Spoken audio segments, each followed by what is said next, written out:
Ladies and gentlemen, good evening. Tonight we're going to look at error messages and enums, how we can solve that with enums, and we will create some cool enums that will be very helpful. So let's get started. First of all, what is the problem that we're trying to solve? Tonight we are going to have some, let's say that we have an alien. We already have some alien data right here. If you don't know this project, this is my Cucumber test project that I have right here. We have some aliens, we have spaceships, and we have some default data. So these are default data. We got a lot of space, we got a lot of aliens actually per default. We have some Martians, maybe we should also have some Wookiees today. Wookiees and maybe one Ewok, and then we could also have, and then we don't want any humans. So it's okay that we have a limited set of types.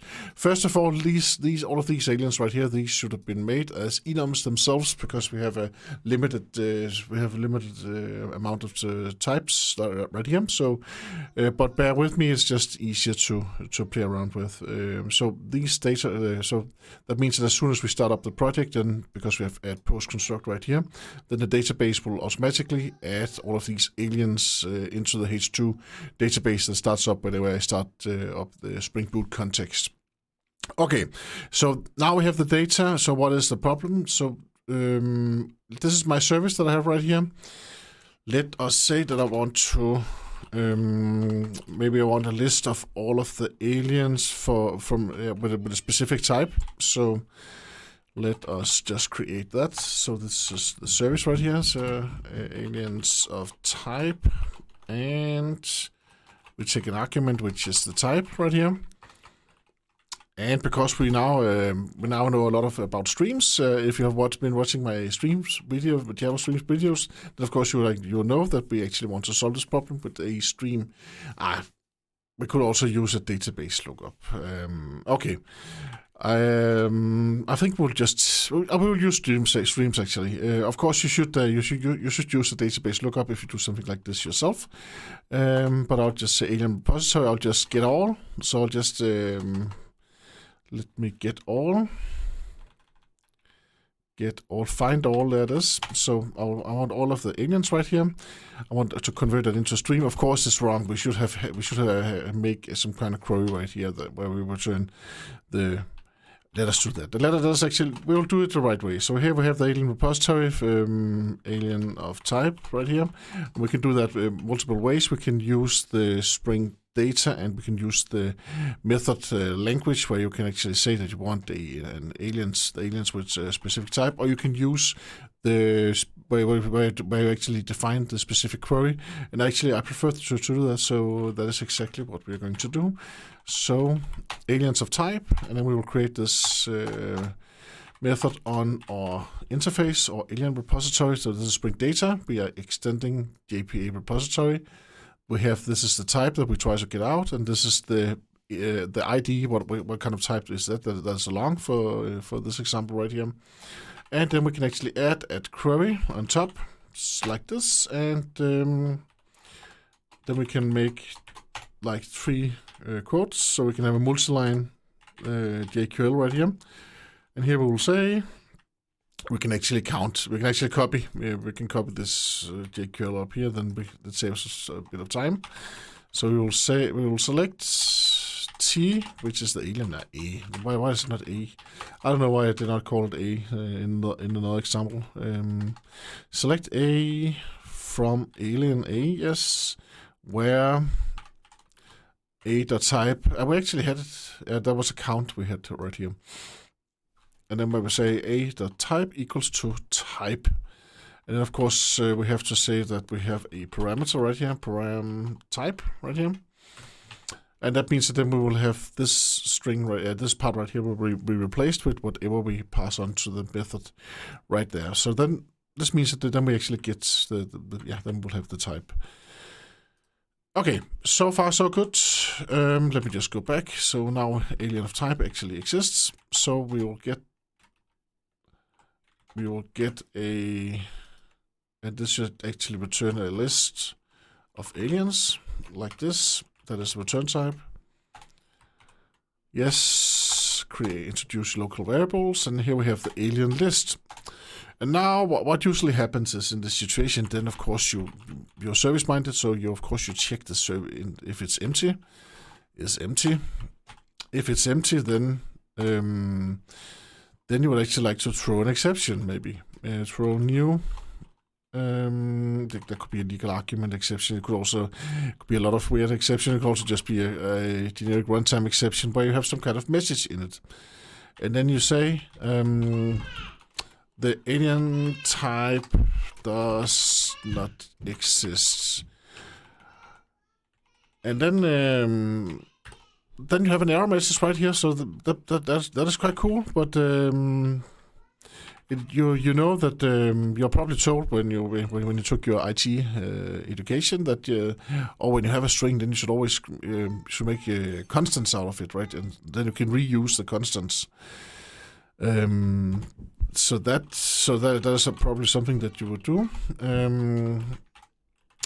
And here comes the problem. So then you probably take this string right here, and then you can actually create something like a private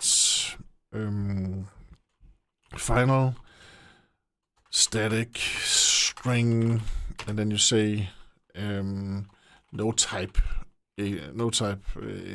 exception or something like that, and then you set it to this, and then so the problem with this is, first of all, now you have a constant that is just flying around inside this class right here. That means that you have no generic way of actually placing your error messages. That means that the way that you phrase your error messages will be very different from time to time. Of course, we need to put this right here.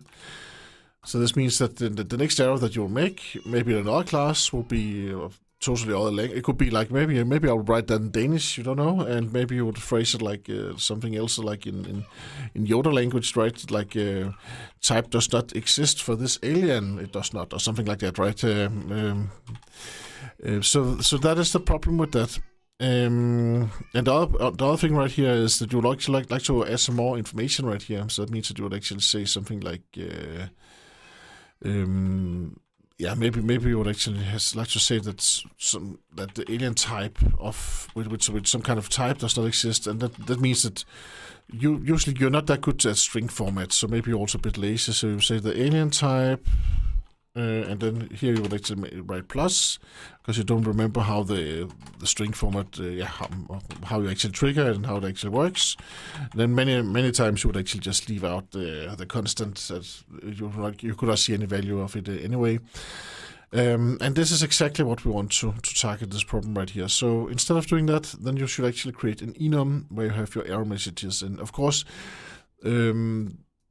you can choose to split them up so it's just the alien error messages, right? So you can actually say you can create a new class right here, alien service error message like this, and create a new enum like this. So here now we have an enum.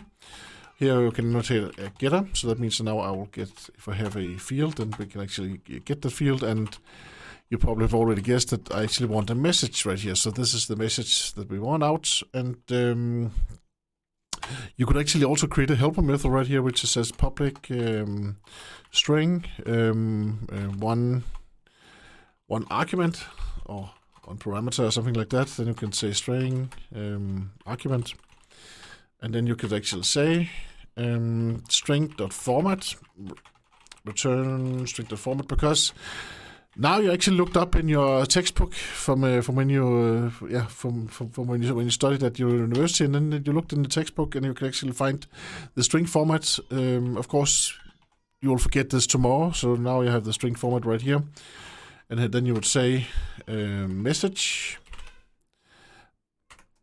and then you would say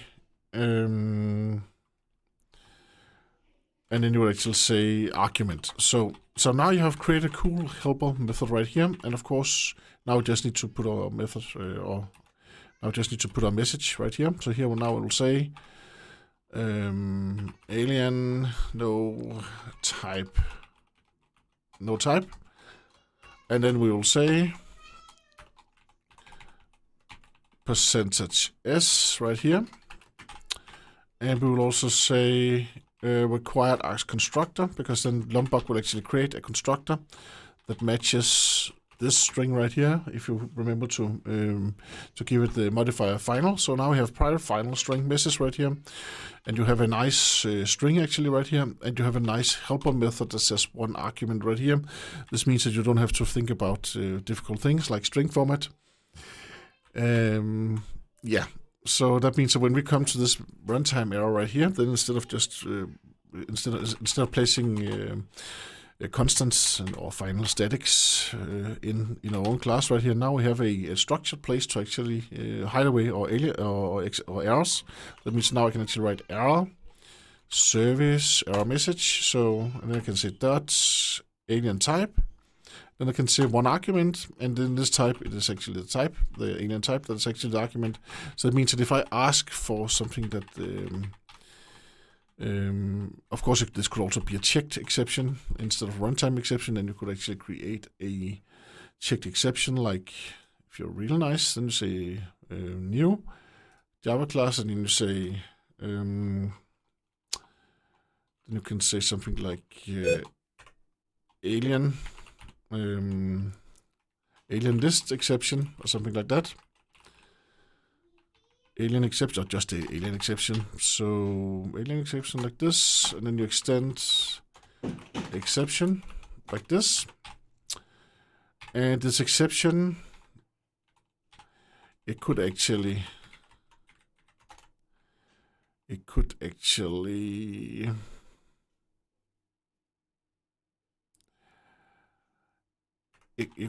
create a what was it that I wanted to do? I wanted to create a I wanted to create a constructor on it, so I wanted to give it a required as constructor, and then I want to say getter, and I want to say private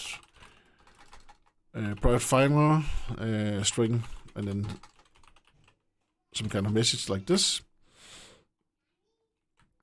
And here we could have throws an exception.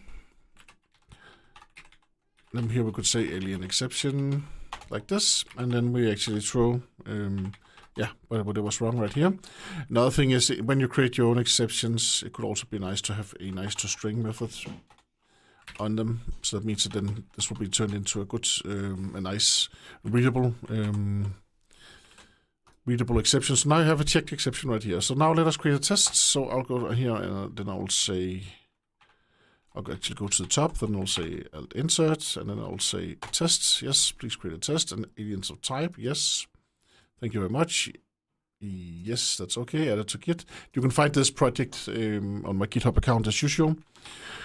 And we want to create today we want to use a Spring Boot context. Usually I try not to use it because it takes a bit longer when you do that. So, but it's okay today. Outwired, and then we say private final required as no, we don't need that right here. So then here we just say we don't want any modify. We just say alien service like this, alien service.